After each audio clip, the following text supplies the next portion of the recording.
एक छोटा बच्चा जिस प्रकार स्कूल जाता है उसी भाव से गुरु के पास जाओ। परमार्थ की ओर जितना खाली होकर जाओगे भगवान उतना ही भर देंगे।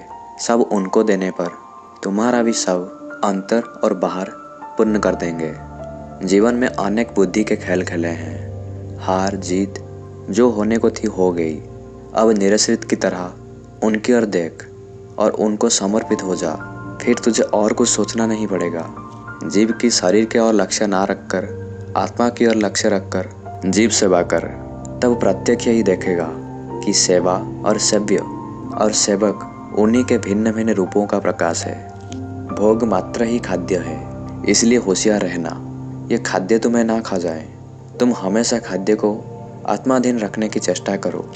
मेरी बात में विश्वास रखकर जप करो, निश्चय ही फल पाओगे। शुभ कर्म करते करते अशुभ संस्कार जलकर भस्म हो जाते हैं। शुभ संस्कार बढ़ते ही चलते हैं, क्रमानुसार वे भी लुप्त हो जाते हैं।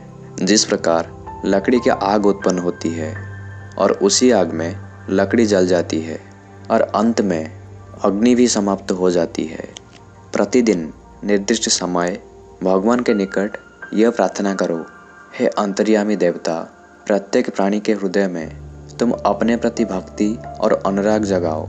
सांसारिक चिंता में दुखी मन, बुद्धि, चित्त और अहंकार को पुकार कर कहो, देखो तुम लोगों के प्रभु के पास जा रहा हूँ, तुम रास्ता छोड़ दो। यह कहकर निश्चल मन से आसन पर बैठो। हर समय जितना कर सको उतना मन को खेल में लगाए रखो। उन्हीं के खेल में उनका नाम, रूप, गुण, वाणी, महिमा कुछ भी लिए हो, जितना अधिक समय तक हो सके उसी खेल में मस्त होने को चेष्टा करो। हो नहीं रहा, हुआ नहीं या होगा नहीं, इस भाव के बस होकर मत बैठो। हमेशा याद रखो कि हो नहीं रहा है यह मेरी ही गलती है। अपने को जीतना है, ऐसा कहकर अपने द्वारा अपने को जीतो। मैं पर जोर दो, मैं उन्हें बुलाऊंगा, उनके साथ मैं खेलूंगा, उनकी पूजा भी मैं करूंगा। मालिक के साथ हर समय संबंध योग रखने की चेष्टा करो। शिशु सो रहा है और माँ बाप कुछ खबर ना ले, यह सर्वथा असंभव है। जहाँ भी रहो, घर हो, ऑफिस हो, भगवान को स्मरण कर सकते हो। वन जंगल में जाने की कोई आवश्यकता नहीं है। भगवान के साथ तुम्हारा संबंध है। यदि उसे नहीं समझ सकते तो अन्य कोई संबंध स्थापित करो।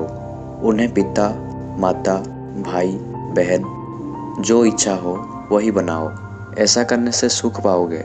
उन्हें छोड़कर तो संसार में कुछ भी नहीं है। किसी खाली कमरे में खड़े होकर आवाज़ करोगे तो उसकी प्रतिध्वनि होगी। उसी प्रकार मन को जितना खाली करोगे तुम्हारा स्वरूप आप ही प्रकाशित हो उठेगा। जिसे जैसा अच्छा लगे उसी भाव से उनको पुकारो, उनकी महिमा गाओ और उनमें अपनी कामनाएं विलीन कर दो। वो अपने स्वरूप में दर्शन देंगे।